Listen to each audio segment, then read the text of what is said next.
مومن کا پاور پتہ چل گیا. وہ مومنین جو اہل بیت کی راہ میں سب کچھ سہنے کے لیے اپنے آپ کو آمادہ رکھتے ہیں، وہ سن لیں کہ اللہ عز و جل اپنے رسول کے ذریعے سے ہم آپ تک پیغام یہ پہنچائیں گے جناب رسول خدا کہ جس کو چاہے جنت میں داخل کر دے اور جہاں چاہے اسی طریقے سے مقابل میں جہنم میں جس کو ڈالنا چاہے جہاں ڈالنا چاہے ڈالے. ایک تو مقابلہ، کیونکہ جنت میں داخل کرنے کی بات ہے لہٰذا یہ القاء ہی ہو سکتا ہے. ہم نے کہا کہ یہ دونوں طریقے کے ساتھ چھپی ہے، اس میں القاء ہے. لیکن اصل مصدر ان تفسیروں کا تفسیر القرآن سے ہاشمی بحرینی کی 1000 کچھ میں اتفاق ہوا ہے. ان بزرگواروں کا اصل مصدر کون ہے؟ تفسیر امام حسن عسکری علیہ السلام. اس میں دیکھنے کی ضرورت ہے کہ القاء ہے یا القاء ہے، اگر ہو تو بتائیں.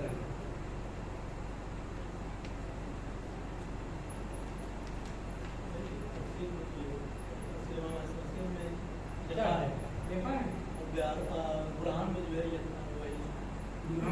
لیکن اصل جو مصدر ہے وہ تفسیر امام حسن عسکری سے. ایک اور بات،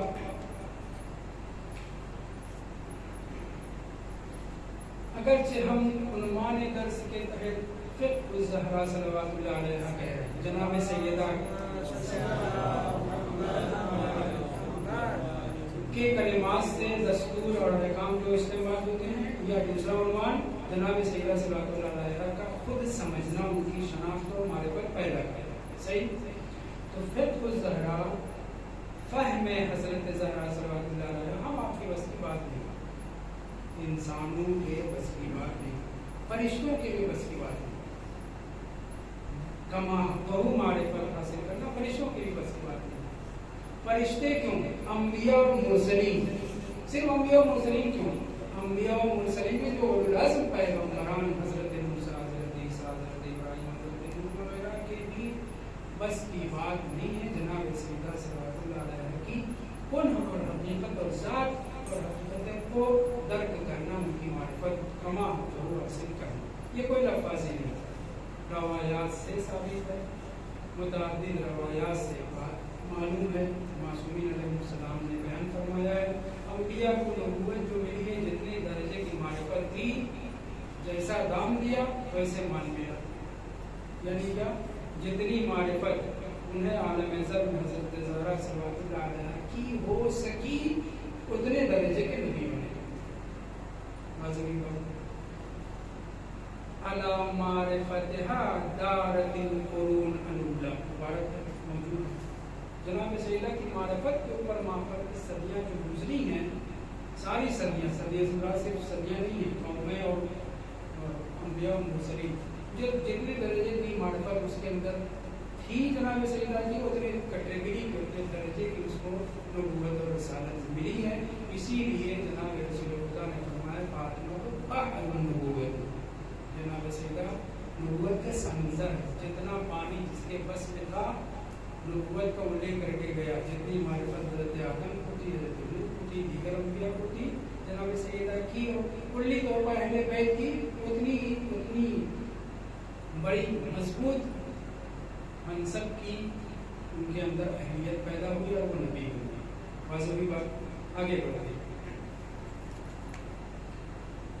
ادھر جناب سیدہ صلوات اللہ علیہ کی عمر اس بڑی مدنی زندگی میں پہلے سال یہ لوگ جو بہت زیادہ منہ لگے ہوئے تھے رسول خدا کے، بہت زیادہ اپنے آپ کو قریبی سمجھتے تھے، ان لوگوں نے رشتہ بھیجنا شروع کیا. پہلا کتا بھی آیا، دوسرا ملعون بھی آیا، خبیث بھی آیا، اور دیگران بھی ان میں سر تھے. اور ہے جو بہت بڑا سیل تھا. میں یہی ممبر سے مجلس میں یہ چیز پڑھ چکا ہوں، لیکن آج مجھے روایت دوسرے انداز سے نہیں تھی. میں روایت آپ حضرات کے سامنے پڑھنا چاہتا ہوں، یا میں مجلس میں بھی کوٹ کی جا سکتی ہے. عبد الرحمن ابن عوف بہت پیسے والا تھا، تو یہ جواہرات سونا چاندی وغیرہ اس کے پاس تھے. بڈھا پوسٹ ہو چکا تھا، لیکن اس کے باوجود وہ پہنچا. کیسے کلمات استعمال کیے میں مجلس سے پہلے پڑھ چکا ہوں، مجھے آج فقرہ ملا نہیں کہ میں بیان کرنے سے قاصر ہوں. بہرحال اس نے ٹھوس دی اپنے مان لیا کہ اللہ کے رسول آپ نے اس کو پکڑا، اس کو پکڑا. میرے پاس میں جناب سیدہ کے لیے میں مسئلہ اتنی دوں گا، مجھے اس وقت یاد نہیں، جلدی سے پڑھ چکا۔ دوسرے لفظوں میں اپنے اڈانی اور امبانی پن کا اظہار کیا اس نے رسول خدا کے سامنے۔ پیغمبر کچھ بولے نہیں، وہیں پہ ایک ڈھیلا پڑا ہوا تھا مٹی کا، پتھر میں مٹی کا ڈھیلا پڑا ہوا تھا، کتنا بڑا تھا معلوم؟ پیغمبر اسے اچھال دیا اس کے آگوش میں، جو آغاز میں اس نے اس پتھر کو، اس ڈھیلے کو اٹھایا تو کہتا کیا ہے؟ واللہ ان ہذہ تساوی کل ما املک۔ پہلے یہ بتا دوں، مہر بہت بتائی تھی، مگر جتنی پراپرٹی وہ سب تو نہیں کام پہ لگائے گا، آگے زندگی میں بسر کرنی، کتنی بڑی مہر کے لیے پیشکش کی مجھے نہیں معلوم، یاد نہیں رہا اس وقت، ہم یہ پڑھ چکے ہیں، اس وقت یاد نہیں ہے، لیکن بڑا سرمایہ مہر کے طور پہ دینے کے لیے کہا، اور بقیہ سرمایہ ظاہر ہے کہ جب بڑا تاجر ہے، لیکن جب رسول خدا نے ایک ڈھیلا اٹھا کر کے اس کی آگوش میں پھینک دیا اور اس نے اس ڈھیلے کو اٹھایا تو کہتا ہے، یعنی رسول خدا کے ہاتھ سے ڈھیلا مس ہوا مٹی کا موتی بن گیا اور اس کی آگوش میں پہنچا۔ جب اس کی آگوش میں پہنچا تو اس نے اٹھایا اور کہتا ہے واللہ، قسم کھا کے کہتا ہے، ان ہذہ تساوی کل ما، جتنی میری پراپرٹی ہے، صرف مہر کو تو ذکر نہیں، جتنی میری پراپرٹی ہے، ساری پراپرٹی کی قیمت ایک طرف، اس در کی قیمت ایک طرف۔ جوہری جانتا ہے، صحیح، بڑا تاجر ہے، اپنے سرمایہ سے بھی خوب واقف ہے، اور اس در کی کیا قیمت لگ سکتی ہے اسے بھی پتا ہے۔ کہتا ہے واللہ ان ہذہ تساوی کل ما املک، جتنی میرے پاس پراپرٹی ہے اس کی یہ برابر ہوتی ہے۔ مطلب کیا؟ بہت قیمت ہے اس کی۔ ادھر اس کی زبان پر اس مٹی کے ڈھیلے کی تعریف الگ تو جو بن چکا ہے آئی، ادھر پیغمبر نے اس سے کہا یا عبد الرحمن، توجہ، واللہ انی قادر ان احول هذه الارض الى معادن وجواہر باذن ربی۔ شاید لائٹ دیر سے چلے، کچھ کم کر دیں،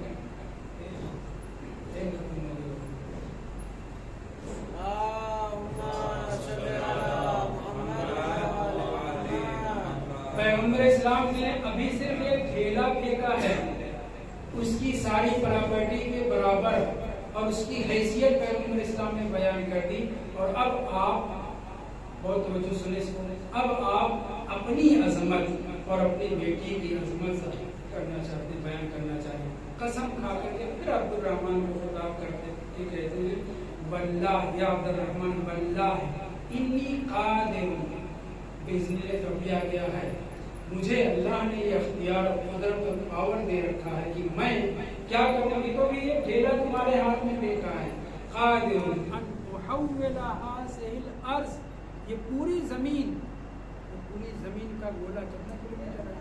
1000 کلومیٹر ہے، یہ پوری زمین احول هذه الارض الى معادن وجواہر، یہ پوری زمین کو میں، نہ صرف مکہ کی زمین، مدینہ کی زمین نہیں، پوری دنیا یہ جو زمین ہے عرض ہے اور عرضی کو میں چاہوں تو معادن و جواہر میں تبدیل کر سکتا ہوں۔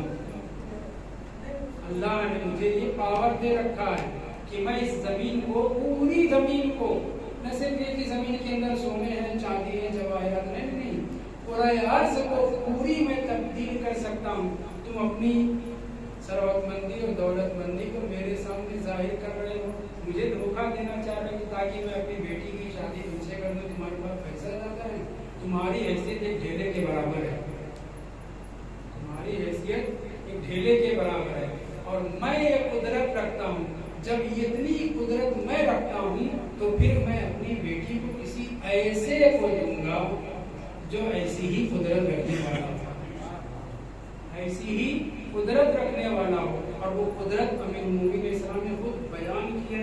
میں جلدی سے اسے عبارت کو پڑھ دوں کہیں بند نہ ہو جائے۔ یطیعونا، اطاعت سے، یطیعونا، ہماری اطاعت کرنے پر مامور ہیں، ترجمہ یطیعونا کل شیء، ہماری ہر شے مطیع ہے، حتى السماوات والأرض والشمس والقمر والنجوم والجبال والبحار والشجر والدواب والجنة والنار.